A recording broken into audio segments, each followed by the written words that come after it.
Jesus esteja conosco, hoje, amanhã e para todo sempre. E assim seja, graças a Deus. Boa noite. Boa noite. Eu queria ver o pessoal lá na tribuna, lá fora, o pessoal que fica na arquibancada, na geral. Tá beleza aí? Tá arrumando um ventinho legal? Tá dando para ouvir a voz também? Não dá para dormir não, né? Beleza, tá ótimo então. Vamos lá. O capítulo de hoje é muito bom, fantástico. O capítulo 24. Não coloqueis a candeia debaixo do alqueire. Eu não vou tocar nesse assunto, que provavelmente outros palestrantes já vêm falando no início desse capítulo. Vamos direto aos itens da qual fui incumbido de falar, que está nos itens 13 a 19. Ou seja, coragem da fé, carregar a sua cruz e quem quiser salvar a sua vida, perdê-la-á. Vamos iniciando, então, com uma história real, história de vida, que eu nunca contei aqui. Eu acho que daqui a pouco o pessoal já vai estar especialista, porque de tanto acontece história, mas eu acho que... História não, como eu disse, fatos. Algumas pessoas talvez não tenham escutado, e de todo jeito não há um exemplo mais sublime de dedicação do que a história desse homem. Existem vários, é verdade, mas ele é um exemplo. Um espírito já de certo alcance, reencarnado, nas épocas em que Jesus estava próximo de nascer, há aproximadamente 2000 anos atrás. Ele nasce numa família muito bem politicamente estabelecida. Ele era filho de um procônsul romano. Um procônsul romano seria como se fosse um deputado federal, um senador ligado ao governo, era um político que tinha a responsabilidade de cuidar de uma certa área. E por causa das suas atribuições políticas em relação ao Império Romano, ao César, ele tinha muitas propriedades. Era um homem considerado rico. Eram famílias que tinham muitos escravos, servos, posses, soldados à disposição para a proteção deles. Enfim, esse menino, Marcos, com 5 anos de idade, ele tinha um irmão mais velho, que não compactuava espiritualmente com a sua sensibilidade e a sua percepção de mundo. O irmão dele mais velho só queria ser soldado. A vontade dele é ir para Roma, se alistar, para se tornar um oficial. Mas Marcos era o mais novo, ele era muito sensível. Havia perdido a mãe já havia morrido. E certa feita, ele na frente da sua casa, ao longe ele via uma nuvem na estrada. Ele ficou curioso, ele com 5 anos de idade. O que seria aquela nuvem de poeira na estrada? Conforme se aproximava aquele comboio misterioso, ele começou a perceber, conforme o campo de visão foi chegando ao alcance da visão, ele percebeu que se tratava-se de pessoas, que havia alguns soldados romanos conduzindo um grande número de pessoas numa comitiva. Ele ficou interessado em conhecer que pessoas eram aquelas. Só que, para sua surpresa, quando esse comboio chegou e passou diante da entrada da sua casa, ele percebeu que eram muitas, em torno de uns 50, no mínimo, pessoas, homens e mulheres, acorrentados nas mãos, nos pulsos e nos tornozelos. Tratava-se de escravos. Aquela imagem, Marcos já era um espírito de certo alcance, mexeu profundamente com o seu espírito, apesar de ser uma criança. Ele ficou muito abalado. Muito abalado.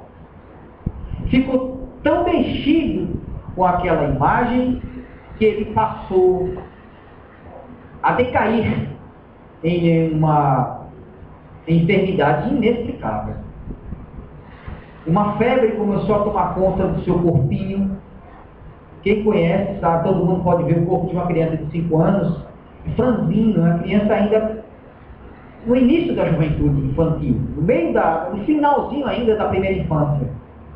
É um corpo pequeno, uma criança franzina, que para se debilitar e para morrer é fácil demais.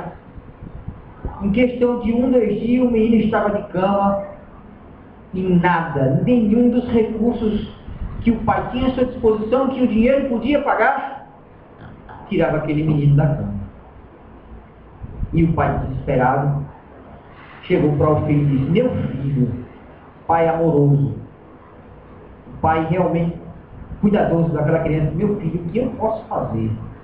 O que eu posso fazer para que você saia dessa condição? E o filho já está acabando e ia desencarnar. E o filho disse: papai, solta aquela gente. Eu não consigo entender.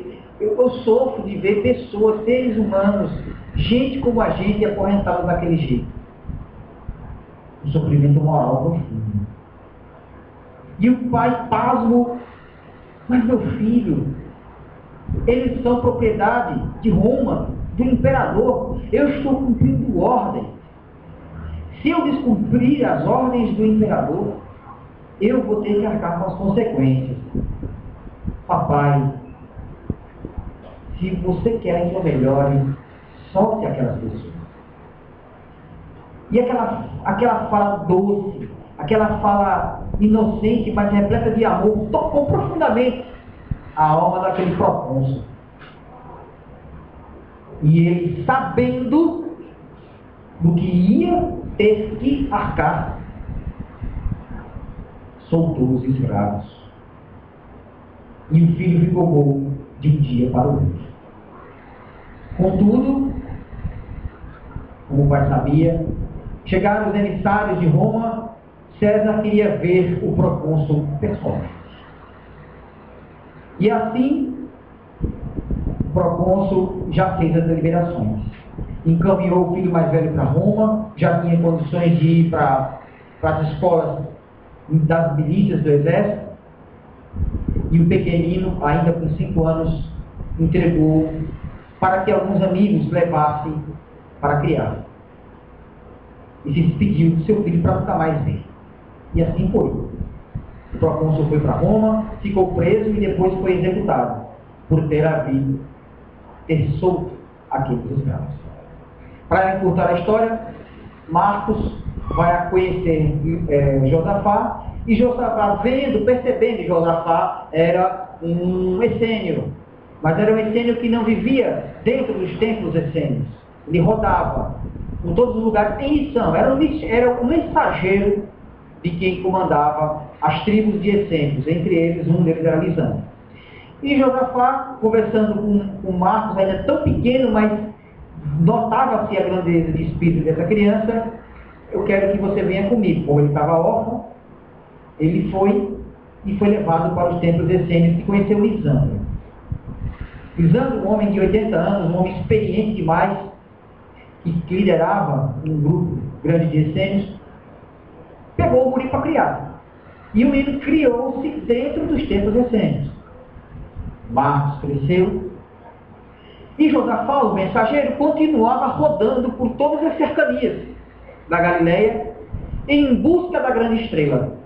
Porque os essênios já sabiam, do mesmo jeito que os magos do Oriente, aqueles que tinham conhecimentos esotéricos, sabiam que um grande avatar estava para nascer. Já estava previsto. As culturas antigas sabiam. Não foi por menos que quando Jesus nasceu, os 3 reis magos, quem eram os 3 reis magos? Eram estudiosos esotéricos, profundos magos conhecedores. Sabiam, através das suas leituras, dos seus oráculos e principalmente da astrologia, astrologia deles, sabiam que um grande avatar estava encarnado e foram encontrar Jesus. Sem contar na mediunidade, que eles também tinham. A intuição. Por que os 3 magos, depois de terem falado com o Herodes, visitaram Jesus e na volta um deles disse para os outros 2: creio que devemos guardar segredo e não contar para ninguém a localização do Cristo, Jesus, do pequeno Jesus. Por quê? Eles intuíram, lógico, a espiritualidade estava atuando com eles. Eles intuíram que se falasse para Herodes, Herodes ia em cima de Jesus e ia fazer a desencarnação dele recém-nascido. Do mesmo jeito, os essênios já sabiam que Jesus ia reencarnar. Eles o chamavam de a grande estrela. E Josafá era o incumbido de rodar e ficar sondando para saber onde e quando Jesus haveria realmente nascido, voltado à carne. Marcos cresceu, agora já com 22 anos de idade, um jovem esclarecido, porque os essênios eram pessoas de uma vivência, de uma condição moral muito grande, de um despreendimento da matéria, de um trabalho comunitário muito grande. E Josafá encontra Jesus. Agora Jesus está com 16 anos de idade, um adolescente. E Josafá traz Jesus para passar uns dias com os essênios. Para encurtar a história, Jesus tem uma reunião com aquele grupo. E ele diz para Lisandro, que era o mais velho: está na hora de sair das fronteiras do templo e ir em busca dos que sofrem. Com 16 anos, Jesus já estava dando essas orientações.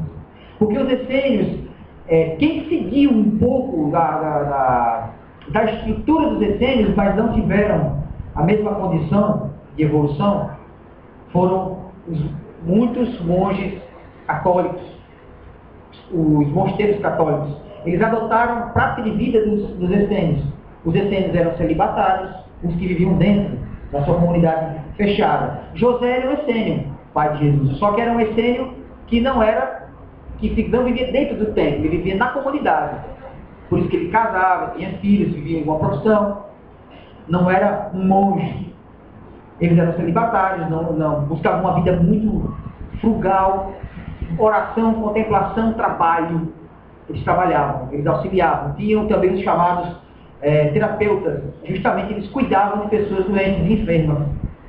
Os essênios faziam isso. Então o que acontecia? Quando as pessoas chegavam enfermas, doentes, combalidas, os essênios recebiam dentro do seu templo, e o templo que eu digo que eles viviam nas rochas.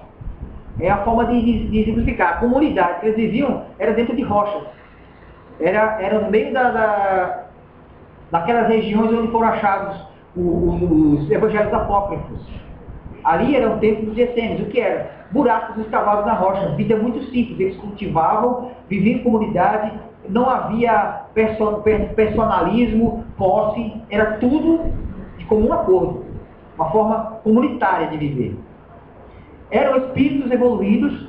Os essênios muitos dos essênios que estiveram naquela época, dar um reforço vibracional e também na missão de Jesus, eram os profetas que reencarnaram, Samuel e tantos outros que vieram antes, os antigos profetas do Antigo Testamento, estavam reencarnados por ali.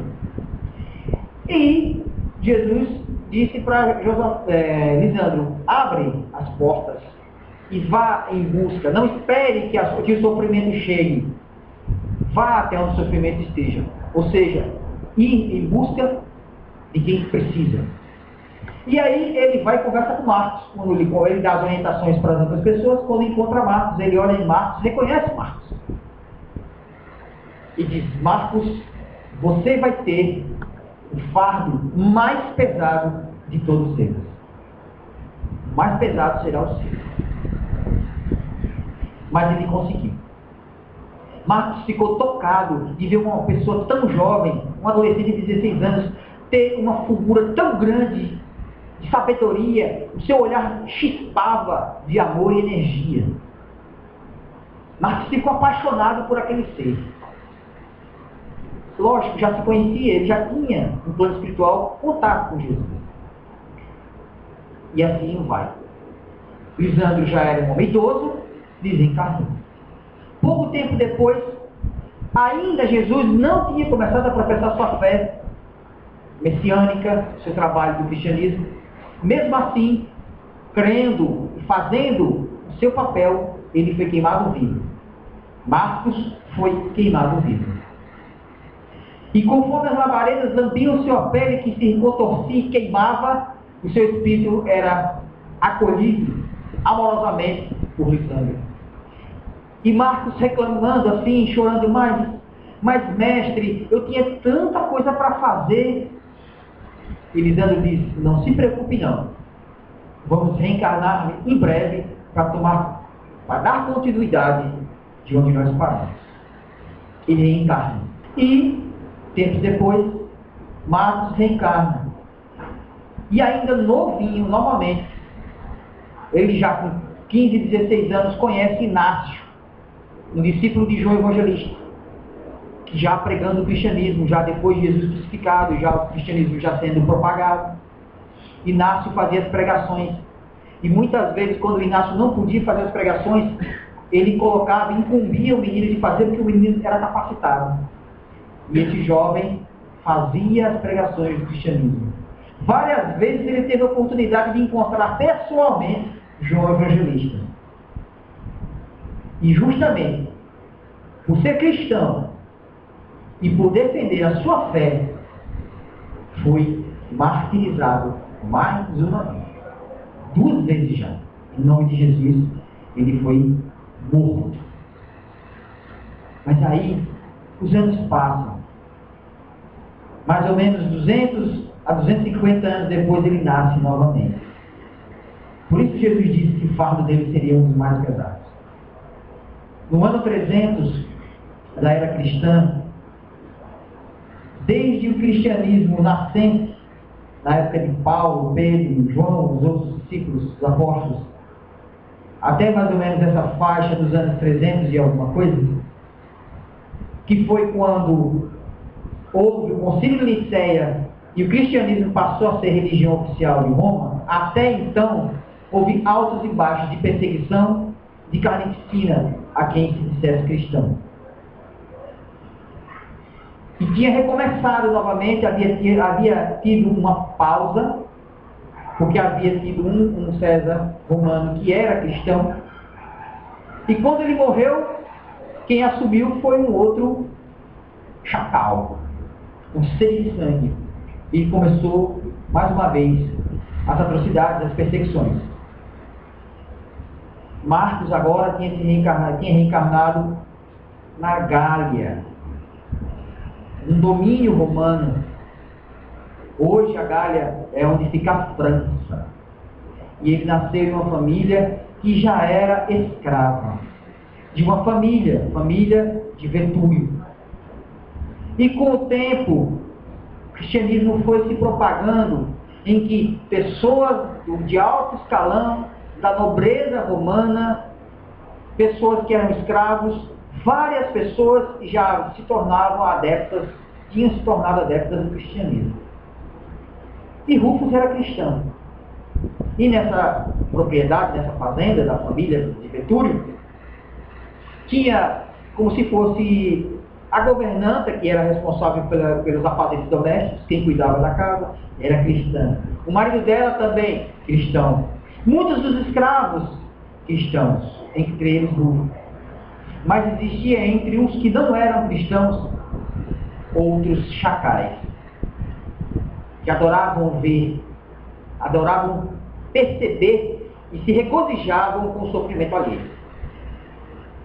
Quando o filho adotivo de Vetúlio Taciano vai, já com seus 20 e poucos anos de idade, tomar conta, administrar essa propriedade, ele vendo, ele era anticristão, ele era totalmente avesso ao cristianismo.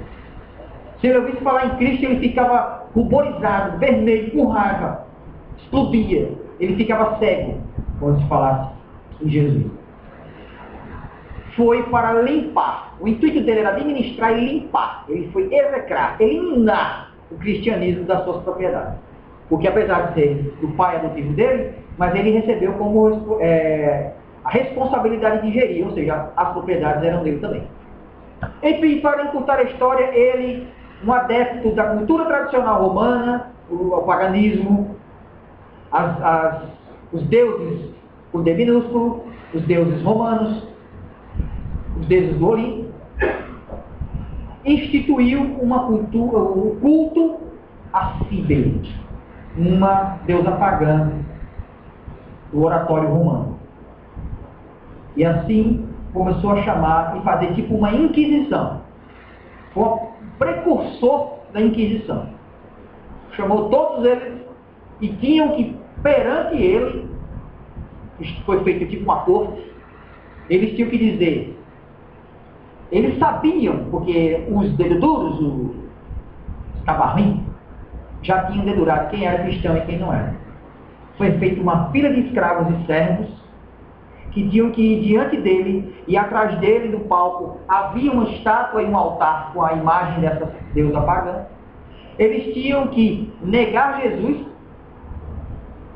e cultuar a sua devoção a essa deusa pagã. Foi um murmúrio geral, que eu não me lembro o nome dela, essa senhora que era a governanta, que cuidava de tudo, renegou, porque ela era uma das cristãs fervorosas, renegou ao Cristo e adorou Cíbele. Os cristãos todos fizeram aquele burburinho que fica. E assim, um a um, foram vencidos pelo medo e pela promessa de torturas e de punições. Fraquejaram. Menos um. Teve um. E humildemente, diante do seu patrão, disse: Senhor, eu sirvo a sua família desde que nasci, pois sou escravo.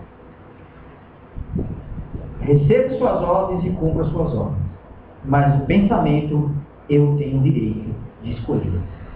Eu tenho o direito de permanecer cristão. Tarciano pirou na batatinha, escorregou na maionese e disse: isso não vai terminar assim. E não terminou bem. Fizeram um cortejo por toda a propriedade com a estátua de Cíbele. Olha só, isso aí me parece muito comum. Isso me lembra alguma coisa que as pessoas fazem até hoje com outras estátuas, em outras vertentes. Então a gente vai ver muita coisa da igreja católica que vem lá de Roma. Essa história de ficar fazendo procissão, isso é do paganismo. Não vem do cristianismo, não, vem do paganismo. De onde é que vem essas estatuetas? Do paganismo. Herança romana. Isso não vem do cristianismo, não. E tem gente que dorme e deita e idolatra uma estátua de barro, de madeira. Não muda aqui dentro. É isso que é importante, aqui dentro. Enfim, fizeram aquele cortejo, aquela procissão, e ao final decidiu-se fazer o ultimato. Chamou Rufo, era o nome marco nessa encarnação, e foi dito a ele: se você não negar Cristo e adorar Cíbele, você vai ser condenado à morte. E o primeiro mercador de escravos que passar, nós vamos vender a sua esposa e suas duas filhas, que contavam uma com uma faixa dos 7, 8 anos e outra com 4 anos. Mesmo sabendo do destino incerto e possivelmente terrível daqueles seres que ele amava, sua esposa e suas filhas, ele foi fiel e não negou Jesus. E assim foi feito. Condenaram ele a morrer amarrado num cavalo, enquanto o cavalo em disparada iria trafegar por regiões pedregosas. Mas antes do momento final, assim que havia sido vendidas as suas filhas e esposa, chega o mercador, se aproxima dele e bem próximo do ouvido, para que ninguém mais ouvisse, sussurrou: morre em paz, irmão, porque eu também sou cristão. Deus atuando, Jesus atuando. Aquele martírio fazia parte de um processo de firmamento, de solidificação do cristianismo. Então, aquela mulher, aquelas crianças não ficaram abandonadas. Jesus colocou, naquele momento, naquele lugar, um espírito cristão que iria zelar por aquelas mulheres. E foi nesse momento da morte que Rufo estampou um brilhante sorriso, porque ele ia morrer em nome de Jesus pela terceira vez. E aqueles entes que ele amava não ficariam abandonados. E assim ele morre, enquanto o cavalo vai correndo e sua cabeça e seu corpo se despedaçando ao contato com o chão. Parêntese elucidativo, espiritismo cultura. Quando situações inexplicáveis, como o caso daquela senhora na favela do Rio de Janeiro, que levou 2 tiros, um tiro no peito, e que por uma ação desastrosa de socorro da polícia, coloca no camburão, a porta se abre e a mulher é arrastada por quilômetros, filmada e fotografada, colocada em todas as mídias. Meu Deus, uma mulher com 4 filhos, uma lutadora, uma guerreira, passa por uma situação dessa. Um parêntese, porque isso não tem nada a ver com o texto, mas tem, porque é evangelho. Quem? Me diga, quem vai explicar? Que justiça é essa? Que Deus é esse que permite que isso aconteça? Se eu não entender que existe reencarnação. Se eu não compreender que eu colho hoje o que eu plantei ontem. E foi uma forma dela se depurar. Ela avançou, porque ela quitou um débito. Que garante do passado que não foi ela quem deu a tapa em muitos cavalos, enquanto outros irmãos estavam sendo eliminados por esse tipo de tortura e extermínio. Como o caso do menino Hélio, que também aos 5 anos, a mãe, já faz alguns anos já, a mãe foi assaltar o carro, roubar o carro da mãe, e o menino ficou preso e arrastado durante quilômetros. O que explica? Somente o Espiritismo, que traz essa chave do entendimento, para que compreendamos que ninguém aqui é vítima. Nenhum de nós é coitadinho. Porque Jesus não chamou nenhum daqueles que ele atendeu de coitadinho. Me mostre, pega o Evangelho, leia de cabo a rabo, em todos os 4 Evangelhos, leia nas epístolas de Paulo, de Tiago, de Pedro, de João, e em qualquer parte da Bíblia onde existe, no Novo Testamento, a palavra coitadinho. Dó, vítima, não existe. Não existe. Isso significa que nós colhemos o que nós plantamos. Então, voltando ao tema da noite, Rufus depois vem reencarnar como o pastor Johann Carlos Palavra Terra, e depois aqui no Brasil como Eurípides Barçanufo. Se quiser, procure a história desse homem que é fantástico. É um apóstolo que esteve no Brasil entre os anos de 1880 e 1918. Morreu com 38 anos de idade. Foi um apóstolo do Cristo que fez os mesmos, entre aspas, milagres.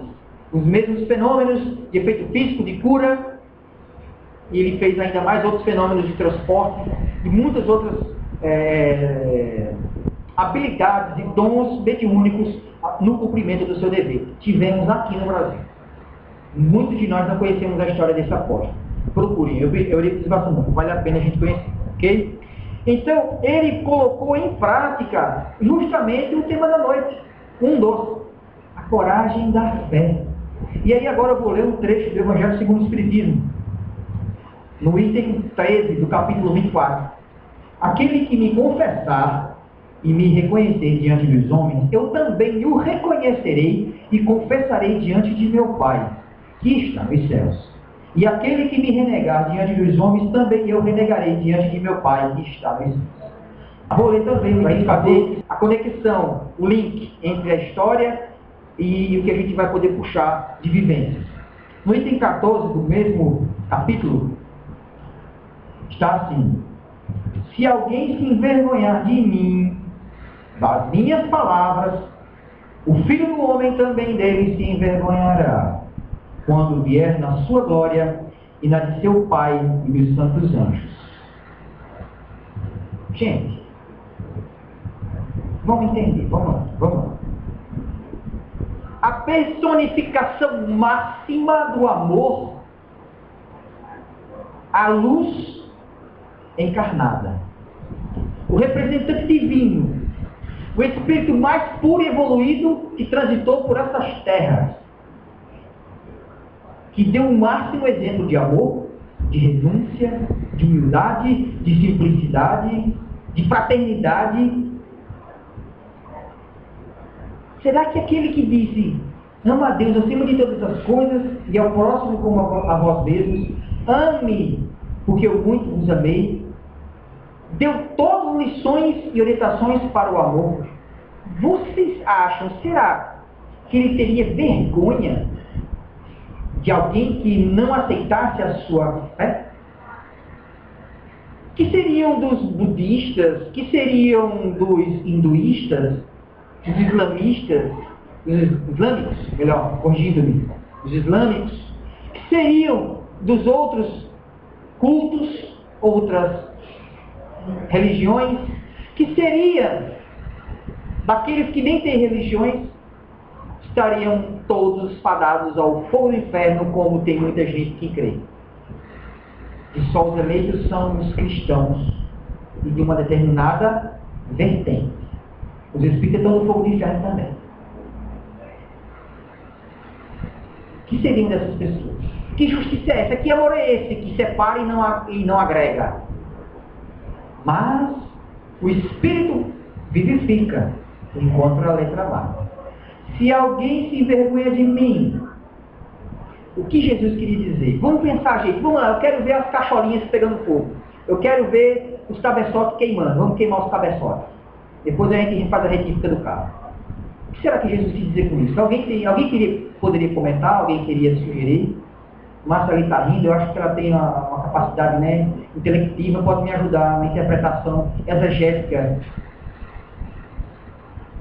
Gente, quem se envergonhar dele não é a pessoa dele, não é a imagem dele, não é personalista, mas é o que ele representa: o amor. Quem negar as palavras dele, a verdade, o amor, o perdão, tudo que está no Evangelho, quem nega a ele, não pratica a lei de amor e caridade. A lei que está no livro dos Espíritos, uma das leis naturais, lei de justiça, amor e caridade. Quem não segue a lei de Jesus, então não vai ter condições morais, vibracionais, evolutivas, de conseguir chegar a um plano superior. E que plano superior é esse? O reino de Deus. E que é o reino de Deus? Os planos felizes. Vai estar chafurdando onde? No inferno. Onde é o inferno? É aqui, gente. O inferno é aqui. Estão pensando que o inferno é outro canto? Não, o inferno é aqui. E o céu é aqui também. E agora, ajudou a entender? Não estou pior do que chacrinha, estou para complicar. Porque o estado de espírito, onde você coloca seu coração, onde você coloca a sua mente, onde vai ser o seu céu ou o seu inferno. Então, viver num planeta de expiação e provas, um planeta inferior, um planeta de expiação e provas, é um planeta atrasado. Isso está no Evangelho segundo o Espiritismo. Está lá, tem uma passagem que diz o seguinte: se precisa de provas e de expiação, significa que é atrasado. Porque espírito que não precisa ser provado já avançou. Então, o que Jesus quis dizer sobre a coragem da fé, não é como muita gente interpreta isso equivocadamente. É ter que ir lá na frente de todo mundo: eu aceitei Jesus! Agora eu estou salvo. Meus pecados, o que eu roubei, o que eu matei, o que eu ludibriei, os golpes que eu dei, a lavagem de dinheiro que eu dei, que eu fiz, o que eu extorqui, que eu manipulei, que eu seduzi, que eu prostituí, está tudo esquecido. Está lavado no sangue de Cristo. Vou para o céu de foguete. Tem que ser, porque arrebatado de corpo só de foguete, porque levitando não vai não. Mas tem gente que acredita nisso. E esquece que Jesus disse: cada qual com a sua obra. Então, quando Jesus falou sobre a coragem da fé, se alguém se envergonhar dele, não é ele a pessoa, não é eu chegar e dizer para todo mundo, ficar dizendo que eu sou espírita, vou pregar vocês agora, começar a entrar nos ônibus, olha, quem não for espírita, quem não for lá para casa do caminho, passar na desobstrução, tomar paz, vai para um umbral, viu? Vai tudo ir para um umbral. Você acha que eu estou fazendo alguma coisa de futuro? Eu estou sendo ridículo. Estou sendo ridículo. Você só prega, não é falando, é vivendo. Você quer pregar o espiritismo? Seja espírita. Que as suas obras, que as suas ações mostrem por você. Porque você não vai precisar se exibir. Então, quando Jesus falou sobre isso, a coragem da fé, é essa a coragem da fé. Significa não negar o que ele representa. O amor, a evolução, o desprendimento, a vida, a paz, a mansuetude, o bem, a luz. E suas palavras, que é o caminho. Se você nega as palavras de Jesus, você está negando o caminho. Então, não é ele que vai chegar e julgar. Você é um bode. Então você vai para o inferno. E você é carneiro, vai para o churrasco. Não. Ele não vai fazer isso não. Quem vai nos escolher, como disse Lael da semana passada, muitos são chamados e poucos os escolhidos, quem se escolhe é cada um de nós. Nós é quem nos escolhemos. Nós também somos quem nos excluímos. Não é Deus que escolhe, eu não fico a cara desse barbudo não. Vai para um umbral. Não é assim que a coisa funciona. É mérito. É o que eu conquisto. Explicado isso, vamos ler uma outra passagem do Evangelho, que é se tu bebesse minha água, né? Ah, não, tá aqui. Ah, bom, mas se tivesse bebido a minha água, eu ia rogar uma praga, né? É praga boa, porque eu sei que voltava para mim. Vamos lá, gente. Brincando, só para descontrair. Vamos lá. Também, no mesmo capítulo, no mesmo item lido, item 14, o Evangelho segundo o Espiritismo continua. Por outras palavras, aqueles que se houverem arreceado de se confessarem discípulos da verdade não são dignos de se verem admitidos no reino da verdade. Perderão as vantagens da fé que alimentem, porque se trata de uma fé egoísta que eles guardam para si, ocultando-a para que não lhes traga prejuízo neste mundo. Ao passo que aqueles que fundam a verdade acima de seus interesses materiais, tem muito a ver com o espiritismo, vocês vão ver já já, a proclamam abertamente, trabalham pelo seu próprio futuro e pelos dos outros. O que ele está querendo dizer é o seguinte, como eu falei, a propagação do espiritismo, do cristianismo, da verdade libertadora, não é você pegar um megafone, igual o pessoal, olha tamanho, espiritismo a R$1, está aqui, olha aqui pessoal, quem quiser comprar tal livro dos espíritos, promoção. Não é barulho. Não é, a gente consegue entender também que muitas pessoas têm vergonha. Gente, isso é hoje. Hesitam, titubeiam, ficam vacilantes em dizer, qual é a tua religião? Eu sou cristão.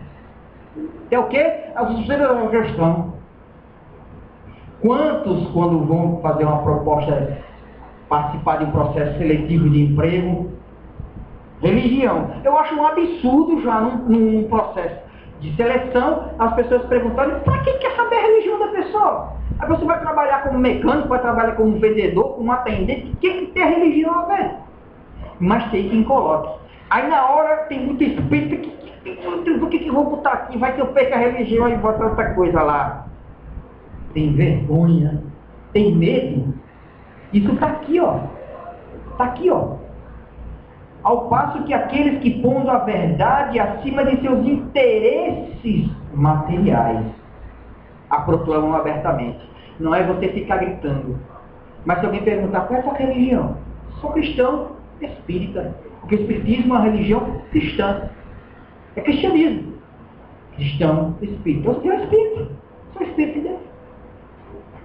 E daí? Tem medo? Vou lançar macumba para tu. O povo fica morrendo de medo. Pensa que espírito é macumbeiro? Infelizmente é isso mesmo, eu não estou nem aí. Agora, quando você começa a conversar do Evangelho, a pessoa vai vendo, você tem certeza que você é espírito? Sou. E vai conversar sobre Paulo, sobre João, sobre o Evangelho, fala mais do que muita gente, entende mais, interpreta melhor do que muita gente. E você é espírita, eu sou espírita. Porque o espiritismo estuda o Evangelho. Só que quem de nós tem coragem de dizer isso? No seu ambiente de trabalho. Só que é difícil. Sabe qual é a parte mais difícil de você levantar a bandeira? Eu sou espírita. Principalmente no Facebook. Porque as pessoas vão começar a te olhar. E vão começar a te comparar com Chico Xavier. Vão te comparar com outras pessoas. E vão exigir de você uma evolução que nós ainda não temos. Como se a gente comparasse os católicos com São Francisco de Assis. Estava lascado tudo isso. Pior, se comparasse os evangélicos com o próprio Cristo. Aí é que se pegou de vez. Não faz isso. Porque a própria dogmática exclui a responsabilidade evolutiva do crente. Porque o sangue de Cristo me lavou. Eu fui purificado no batismo. Então, não sou eu que preciso, não são minhas obras, nem a minha reforma íntima que vai fazer evoluir. Está vendo como é complexo? Está vendo que muita gente não gosta de espiritismo? Porque ele bota o dedo na fita e faz assim. Mas é só essa dor que nos faz crescer. Hoje, na prática do bem, além de termos os nossos inimigos particulares, nós também temos quem vem para uma tribuna, que assume um trabalho numa casa espírita, qualquer trabalho que seja no bem, de esclarecimento, de auxílio, de libertação. Se você causa um bem para alguém, se a sua palavra, você nunca falou na casa espírita, mas você encontra a pessoa na rua que está aflita, e você falou alguma coisa, aliviou a dor daquela pessoa saiu bem, você fez. Você evangelizou. E o espírito que estava perseguindo aquela pessoa vai ficar com raiva de tu. Eu preciso ter medo? Não. Jesus está comigo, porque eu vou ter medo. Mas isso não significa que as provas não venham. Então, muitas vezes, essas provas vão vir. Então, carregue a tua cruz. Aceita isso. Esse processo é o que Jesus disse. Eu fui perseguido, vocês serão. Vocês não são do mundo, porque eu vos tirei do mundo. Porque vocês fossem do mundo, o mundo ama aquilo que é dele. Mas vocês não são do mundo. Então, lembre-se do que eu vos disse. Nenhum servo é maior do que o Senhor. Se eu fui perseguido, Jesus dizendo isso, vocês também serão. Isso porque estamos na matéria, estamos buscando a luz. E quando a gente faz isso, tem aqueles que não querem. E o nosso papel é dar o exemplo. Ok? Para finalizar, eu quero ler uma passagem muito bonita da segunda carta de Pedro, no capítulo 1 da segunda carta de Pedro, versículos de 3 a 11. Com o seu divino poder, Deus com D maiúsculo, que aqui eu tenho que escrever errado, Deus nos concedeu todas as condições necessárias para a vida e a piedade, através do conhecimento de Jesus, que nos chamou por sua própria glória e virtude. Por meio delas é que Ele nos deu os bens extraordinários e preciosos. Que bens extraordinários são esses? Os bens da alma. O amor, todas as virtudes que podem propagar em benefícios maravilhosos, que tinham sido prometidos. E com esses, vocês se tornassem participantes da natureza divina, elevação, depois de escaparem da corrupção que o egoísmo provoca neste mundo. E aí sim, a parte mais linda, que eu acho fabulosa, eu vou propagar isso em todas as redes sociais que eu puder. Pedro, carta de Pedro, hein? É preciso colocar mais virtude na fé, mais conhecimento na virtude, mais autodomínio no conhecimento, mais perseverança no autodomínio, mais piedade na perseverança, mais fraternidade na piedade e mais amor na fraternidade. Era um pescador, hein? Ai de nós. De fato, se vocês tiverem essas virtudes em abundância, elas não permitirão que vocês se tornem inúteis ou infrutíferos no conhecimento de nosso Senhor Jesus Cristo. Mas aqueles que não têm essas virtudes é cego, é míope, pois se esqueceu da purificação de seus pecados antigos. Por isso mesmo, meus irmãos, procurem com mais cuidado firmar o chamado que escolheu vocês. Agindo desse modo, nunca tropeçarão. De fato, é assim que será amplamente aberta para vocês a estrada do reino eterno de nosso Senhor e Salvador, Jesus Cristo. Gente, que coisa linda, que coisa fantástica. Que Deus nos ampare a todos. Muito obrigado e assim seja.